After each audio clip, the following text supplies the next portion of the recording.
دوستو channel subscribe like اور share فرمائیں، شکریہ۔ بسم اللہ الرحمن الرحیم، الحمدللہ رب العالمین والصلاة والسلام علی خاتم النبیین، اما بعد۔ پاک ویوز محمد منشا، السلام علیکم، کیسے ہیں جناب؟ بات کرتے ہیں تھوڑی یعنی مکسڈ سی بات کرتے ہیں۔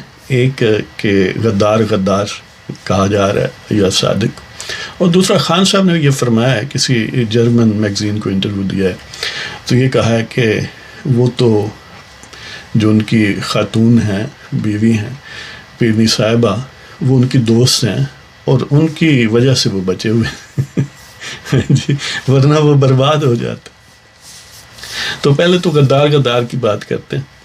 ہاں، اس پروگرام کے بعد ایک غدار کے حوالے سے آپ کو نظم بھی سناؤں گا جو انشاءاللہ بہت زبردست ہوگی، وہ ضرور سنیں گا۔ اگر آپ کو پسند نہ آئے تو پیسے واپس پھر بھی میں نہیں کروں گا تو بھارت ایاز صادق کے خلاف لاہور میں لگایا گیا ہے کہ یہ بھی میر صادق ہے اور یہ اور وہ، یعنی ایاز صادق، میر صادق وغیرہ وغیرہ۔ آپ کو یاد ہوگا کہ جب راحیل بٹ مین پاکستان پر مسلط ہونے کی کوشش کر رہے تھے اور خفیہ انداز سے غیر اعلانیہ کسی تک مسلط بھی تھے، تو اس وقت بھی اشتہار لگائے جاتے تھے، اچانک راتوں رات نظر آ جاتے تھے۔ تب کہتے تھے جنات لگاتے ہیں، خلائی مخلوق لگاتی، لیکن اب سارا جہان جانتا ہے کہ وہ نامعلوم، سب کو معلوم ہے، ISI والے لگواتے ہیں اور لگاتے ہیں۔ تو یہ بھی گویا ان کا کارنامہ یقیناً ہوگا، ISI ہوگی یا باقی ان کے انفلوئنسڈ جو بھی سرکاری ادارے کوئی ہو سکتے ہیں، وہ کسی سے بھی کام لے سکتے ہیں، لیکن وہ اوریجنیٹ ISI سے ہی ہوگا۔ اسی طرح جب آصف نواز جنجوعہ مرحوم آرمی چیف تھے تو ان کے سر میں بھی یہ کیڑا کہ ہم بس اب بادشاہ بننے والے، تو اس وقت وہ بھی لگوایا کرتے تھے۔ تو یہ گماشتے جو ہیں پاکستان کے عوام کو مس لیڈ کرنے کے لیے ہزار حرکتیں کرتے ہیں اور ہر حرکت بدبودار ہے۔ اسی طرح کی یہ بھی۔ اب کیا آپ کی ٹانگیں نہیں کانپی؟ یعنی اگر کوئی یہ کہے کہ آپ نے انڈر پریشر یہ فیصلہ کیا تو وہ غدار ہے۔ یعنی ملک توڑنا غداری نہیں ہے، عجیب بات ہے۔ اب کل کو اگر کوئی مورخ یہ لکھے اور لکھتے ہیں کہ امیر عبداللہ خان نیازی جو تھا لیفٹیننٹ جنرل، اس نے جو پلٹن میدان ہے وہاں ہتھیار ڈالے، اب اس طرح لکھنے سے کیا بندہ غدار ہو جائے گا؟ یعنی وہ اس سے انڈر پریشر ایک فیصلہ کیا اور ہتھیار ڈالے ہیں، زمین آسمان کا فرق ہے نا۔ ہتھیار ڈالنا کہیں بڑھ کے جرم ہے اور کہیں زیادہ شرمندگی کا باعث ہے، لیکن کیا کہا جائے؟ یعنی اس لیے ہم یہ کہتے ہیں کہ یہ جو نام نہاد ٹھگ ہیں، یہ نام نہاد پاسبان ہیں، حقیقتاً یہ ٹھگ ہیں۔ یہ پاکستان کے عوام کے سروں پر اس لیے سوار نہیں ہیں کہ ان کی حفاظت کرنی ہے، اس لیے سوار ہیں کہ سر کہیں نہ اٹھا سکیں، یہ سر ہی نہ اٹھا لیں جو 22 کروڑ لوگ ہیں۔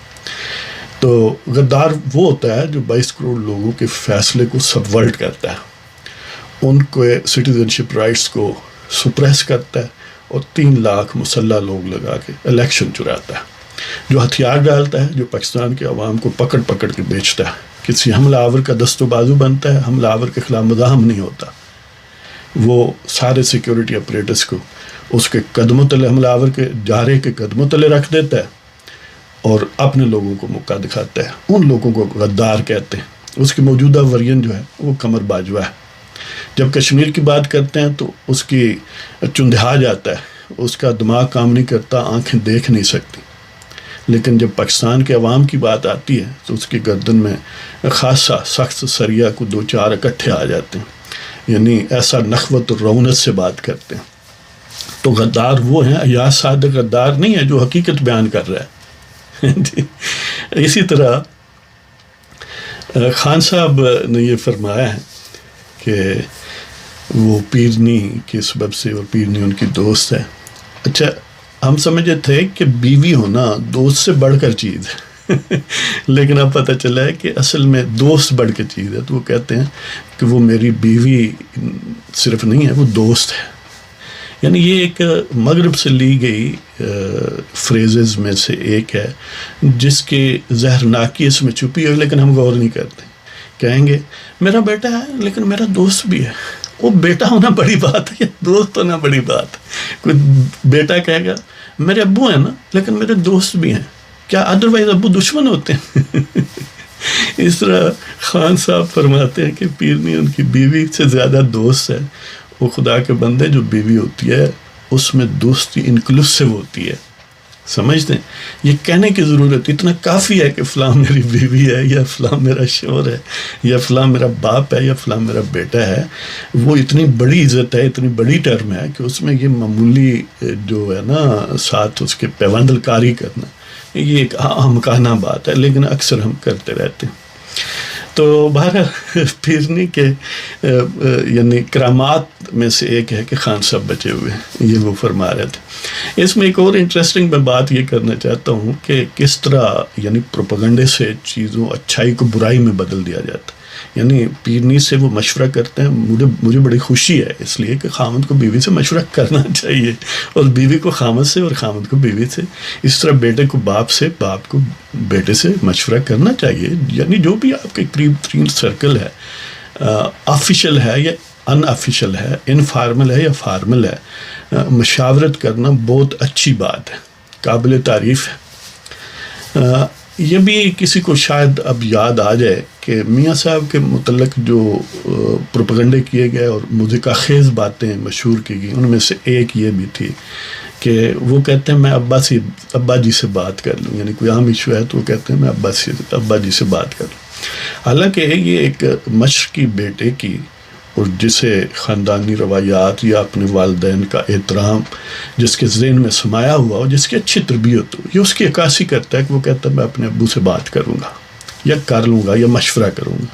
یا کنورسلی بہت اچھے یعنی پازیٹیو تعلق ہوں ماں باپ کے ساتھ، بیٹوں کے بیٹیوں کے، تو باپ یا ماں بھی بعض اوقات کہتے ہیں کہ میں اپنے بیٹے سے مشورہ کر لوں جب وہ ایڈلٹ ہوتے ہیں. ظاہر ہے اچھی بات ہے، یہ بھی زبردست بات ہے. یعنی دونوں صورتوں میں قابل تعریف ہے. لیکن اس کو میاں صاحب کی ایک برائی کے طور پر، ایک خامی کے طور پر پروپیگنڈا بازوں نے یعنی پیش کیا کہ دیکھیں جی وہ کہتا ہے کہ میں اپنے ابو نہ گل کر لوں. یعنی امیجن کریں کہ یہاں پر وہ مثبت بات ہے، وہاں پر منفی بات ہے. یعنی خان صاحب کہیں کہ پیرنی سے بات کرتا ہوں، یہ مثبت ہے اور واقعہ مثبت ہے، تھی وہ بھی مثبت، لیکن پروپیگنڈا بازوں نے اس کو منفی بنایا. اس طرح اگر پنجاب کا کوئی شخص کہے کہ میں لسی پیتا ہوں، میں دودھ پیتا ہوں، میں گندم کی روٹی کھاتا ہوں، سپوز، اس میں کوئی خرابی نہیں ہے. یہ تو فخر والی بات ہے، اپنا اپنا تہذیب و تمدن ہے، اپنا اپنا علاقہ. جو جہاں اگر کوئی بنگال کا شخص کہتا ہے کہ میں چاول بہت کھاتا ہوں، مچھلی کھاتا ہوں، تو اس میں قطعاً کوئی برائی نہیں ہے. یہ مثبت بات ہے کہ اسے اپنے آپ پر فخر ہے کہ وہ اپنے جو کچھ ہے وہ پسند کر رہا ہے کہ اللہ تعالیٰ نے مجھے یہ نعمت دی ہے، میں انجوائے کرتا ہوں. لیکن میاں صاحب کے خلاف پروپیگنڈے کا دیکھ لیں کہ یہ کہا گیا وہ خود ہی وہ اپنا پائے کھاندہ ہے. سنا تو یہ ہے کہ وہ یہ بھی کھاتا نہیں ہے. ویسے اگر کوئی کھائے تو اس میں خراب بھی کیا ہے. یعنی پروپیگنڈے کا کمال یہ دیکھیں کہ سچ کو جھوٹ اور جھوٹ کو سچ، اور جو خوب ہے اسے ناخوب اور جو ناخوب ہے اسے خوب بنا کے پیش کر دیتے ہیں. وہ کہتے ہیں نا کہ تھا جو خوب بتدریج وہی ناخوب ہوا، کہ غلامی میں بدل جاتا ہے قوموں کا ضمیر. یعنی جب پروپیگنڈا باز جو ہیں وہ سبورٹ کرنا چاہیں، کسی کو شاہ دولا ولی کا چوہا بنانا چاہیں، تو اس کی یہ مثالیں کہ وہ اچھائی کو برائی بنا کے پیش کر سکتے ہیں اور برائی کو اچھائی بنا کے پیش کر سکتے ہیں. حالانکہ اب جب ہم جمہوریت کی بات کرتے ہیں، عوام کے حقوق اور ووٹ کی عزت کی بات کرتے ہیں، اس میں کیا خرابی ہے؟ یعنی جب کوئی ووٹ کی بات کرتا ہے کہ اس کو عزت ملے، تو اس میں جو یعنی جرنیل بطور ایک سٹیزن کے ووٹ ڈالیں گے وہ بھی آئیں گے نا، جو ووٹ پسند ہیں ان کے بھی ووٹ آئیں گے. تو اس میں تو عزت والی بات ہے نا. لیکن شاہ دولا ولی کے چوہے اس طرح بنا دیے گئے، ان کے سروں پر خول میڈیا کیمپین اور پروپیگنڈے کے ذریعے چڑھا دیا گیا کہ وہ اپنے آپ کو، یعنی کوئی یہ کہتا ہے کہ میں ووٹ کو عزت نہیں دینے دوں گا، تو وہ دراصل پاکستان کے عوام کو گالی نکالتا ہے. یعنی کچھ لوگ جو ووٹ پسند ہیں وہ اس گالی کو اعزاز سمجھتے ہیں. امیجن کریں، ہم یہ نہیں کہہ رہے کہ نواز شریف کو ووٹ دیں، نون لیگ کو ووٹ دیں. اب ہم نے یہ نہیں کہا کہ زرداری یا پیپلز پارٹی کو دیں. ہم یہ نہیں کہتے کہ ہم مولانا کو ووٹ دیں. ہم یہ کہتے ہیں کہ جس کو بھی ووٹ دیں اس کی اہمیت تو کوئی ہو، اگر یہ بات ہی آپ نے فنڈامنٹلی ڈیسائیڈ کر لی ہے کہ بوٹ نے فیصلہ کرنا ہے، تو پھر تم کون ہو؟ بوٹ لورس کی پھر کیا اہمیت رہے گی؟ تو اس لیے اس پر لوگ سیکھ پا نہ ہوا کریں کہ ووٹ کو عزت دو. پاکستان کا یا انسانیت کا شرف ہے، عوام کا شرف ہے، عوام کا وقار ہے اس میں کہ عوام جس کو چاہیں، یہ ملک ان کا ہے، وہ اس کے ذریعے اپنے انتظامات چلائیں. ہاں، جس جنرل کو، جس بوٹوں والے کو یہ شبہ ہے کہ وہ بہت نیک آدمی ہے، بہت باصلاحیت ہے، وہ وردی اتارے، وہ آئینی مدت یا عدت پوری کرے 2 سال کی وقفہ ریٹائرمنٹ سے آن میدان میں آئے، اپنی پارٹی بنائے، کسی موجود پارٹی میں شامل ہو جائے، لوگوں کو بتائے کہ میں نیک آدمی ہوں، یہ برے لوگ ہیں، زرداری، نواز شریف، مولانا فلاں فلاں، تو آپ ہمیں ووٹ دیں. اگر عوام نے ان کو ووٹ دے دیا، وہ میری نظر میں برے بھی ہوں، تو انہیں حق پہنچتا ہے. ہم یہ عرض کرتے ہیں. اب اس میں کیا خرابی ہے؟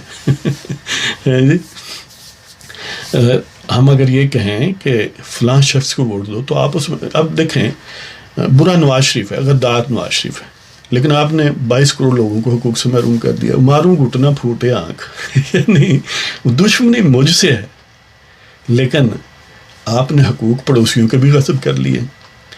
یعنی آپ یہ تو لوگوں کو سمجھا سکتے ہیں، سویلین ہوں، اگر آپ تنخواہ دار ملازم نہیں ہوں حکومت کے، کہ یہ بندہ ٹھیک نہیں ہے، اس کو نہ ووٹ دو، اس کو دو.